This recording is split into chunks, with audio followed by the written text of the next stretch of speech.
Coming up 7,000 hours of playtime, I achieved mastering every single skill in the game of RuneScape and unlocking the Master Completionist Cape. And that got me wondering, why do I still play RuneScape in 2025? But the main questions that people typically ask me, do I still find RuneScape fun? How are you still finding the motivation, or actually the desire, to want to keep playing this game? And what will keep me playing RuneScape for the future? Is there going to be an update that you're looking forward to? Is there something that would change inside of the game that would make you not want to play the game? And we're going to talk about it. RuneScape 3 isn't exactly the biggest game on the planet, with about 20,000 concurrent players every single day, which are still pretty solid player numbers in comparison to other MMOs in the space, which is pretty unique when it comes to MMOs. MMOs are specifically built to be gigantic multiplayer space. It's in the name, right? And why do I still find it fun to play a game that isn't exactly the most popular, isn't exactly perfect? Like, why exactly would I want to be putting a bunch of my time and years of my life into this hobby?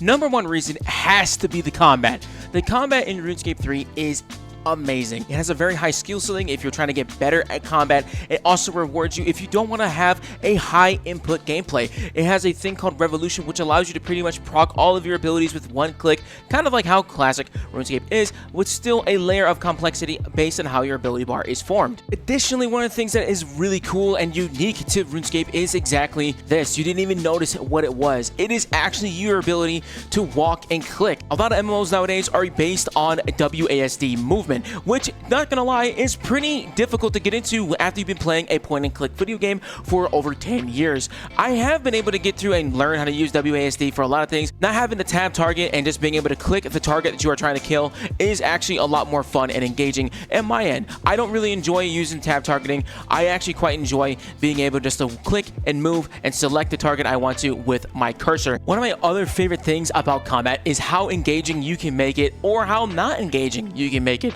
For example, I am going to be killing these abyssal demons with literally one click, and because of some of the abilities and items inside of the game, that I can just keep pulling aggro and continuously kill these guys as much as I like. It's a very nice accommodating feature that RuneScape has to make it that if you don't want to be exactly the most sweaty gamer on the planet, you can simply just do a nice low intensity activity, which is very, very nice. I really enjoy this one. This is like something that I have ingrained into me. It is a nice second monitor activity, and honestly, really, really nice to also be able to play on mobile. I have the abilities all procking on this ability bar right here, and because of the order that it is set up, because I strategically placed and built my bar, I can do everything I need to with very little actions per minute. Now, it could be the complete opposite when you're doing on content where you need to have literally hundreds of actions per minute to be able to sustain and kill whatever boss or monster you are fighting. It could be a very exciting and engaging activity,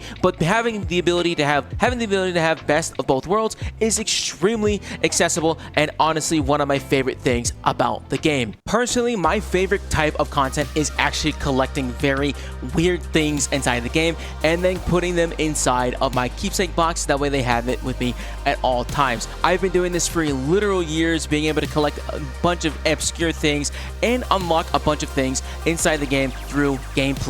Some of the coolest things inside of the game are only unlocked through playing the game. There is microtransactions that pretty much boost your account, but a lot of the stuff that you end up boosting aren't going to get you very far in the game. Get you a little bit of a head start, but truly, it is not going to reward you. It does not reward you the best items inside of the game. Now, what would keep me playing RuneScape for the foreseeable future? Namely, 2026. What does the future look like? I don't have to look too far into the future because RuneScape has a roadmap, and it is laid out with some of the biggest updates coming up in the year. And the one that people are most excited about has to be RuneScape Leagues. RuneScape Leagues is a seasonal game mode which essentially is RuneScape on drugs. It is going to be the accelerated version of RuneScape with a bunch of different modifiers that allow your account to be played in a non-traditional way, and it is a great way for players who have never played the game to get familiar with the space. I highly recommend checking them out if you've never played them before. I think they're going to be a really good change and a nice change of pace for the typical gameplay, because RuneScape doesn't usually have seasonal game modes, and this is a very unique unique one. It was a great success for the sister game, Old School RuneScape, and they're bringing it here to RuneScape 3. Additionally, other big updates that are coming in.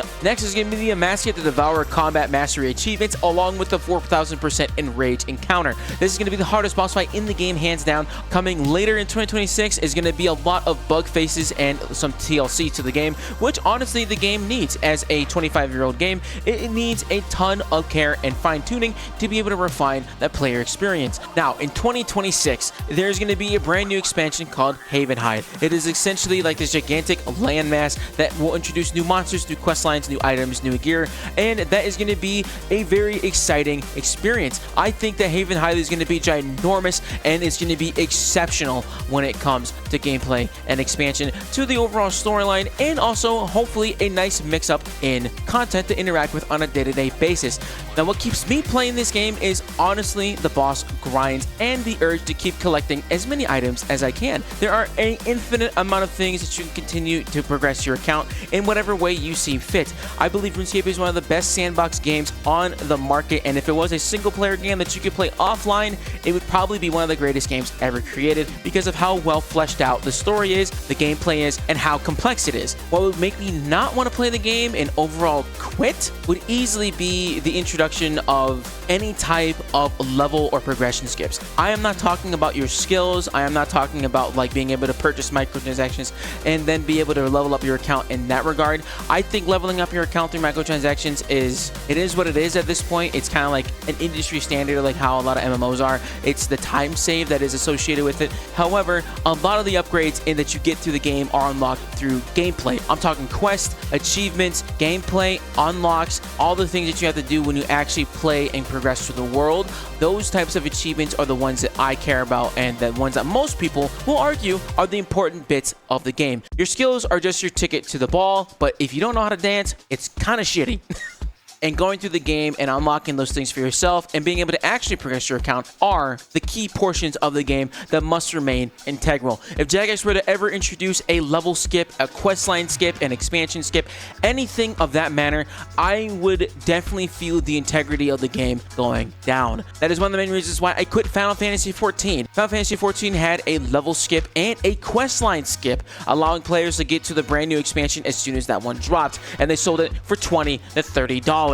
That was absolutely outrageous to me if RuneScape was to ever introduce a monetization practice such as that as a way to get players into the end game where really the meat and potatoes are. That would be a absolutely game-changing. I would not support this level of change that I just couldn't get behind. Just genuinely, it's just kind of outrageous to think of something in that manner. And thankfully, RuneScape has maintained that integrity. Everything you unlock in the game, everything I love about the game that you can only unlock by playing the game. It really is super important to me. And I think that RuneScape gets a really bad rap for that because, yes, you can level up your skills with monetization. People have done it before for a video. But I'm telling you that many people, 90% of the players on this game, aren't using that level of microtransactions. There's not that many whales that are going to maintain that. Revenue for microtransactions has even gone down in recent years, which is great because that means people aren't buying it as much, or people don't want to do it as much. That's why there's game modes like Iron Man, which you are not allowed to interact with any other players or any microtransactions that are offered in the game that are not purely cosmetic. The next thing that would keep me from playing the game, honestly, would be if the quality of updates did not maintain what I want to enjoy. Over the last 6 months, we've seen some of the greatest updates added into the game, and is what actually drove me to maintain making content for the channel. It takes a lot of time for me to make these videos, and if I didn't enjoy the videos and the content and the overall game, I would not be making content on it. Like, genuinely. It takes too much time and effort to want to do that. Make something on a dead game and do something on a game that I do not support the direction it's going on. But thankfully, RuneScape has maintained that integrity, and I've continued to make content on it and cover it for yourself and also for my own enjoyment. So if RuneScape ever did go down the route of making poor quality updates that no longer benefited the ongoing player base and also encourage new players to come and check out the game, I would not think that it would be worth to continue playing in 2025 or in 2026. And those are my main reasons why I like playing RuneScape 3, why I've kept playing RuneScape 3 over the past few years, and if I'm going to end up playing in the next few years. I can see myself as long as the direction of the game keeps maintaining itself and the quality updates keep coming out that I like, as the collection logs keep going through. There's a lot of goals that I have, and I honestly just find it genuinely enjoyable. I love the community we have here. I love the community we have here on our small little corner of the internet, and it's probably one of the best things I've ever interacted with in a very long time. I really appreciate you guys watching the video. Be sure to subscribe if you enjoyed it. Be sure to leave me a like, helps the algorithm a lot, let the YouTube kings know. And if you're interested in RuneScape 3 leagues, be sure to subscribe. I'm going to post some videos on that as well in the coming weeks. Catch you guys in the next one.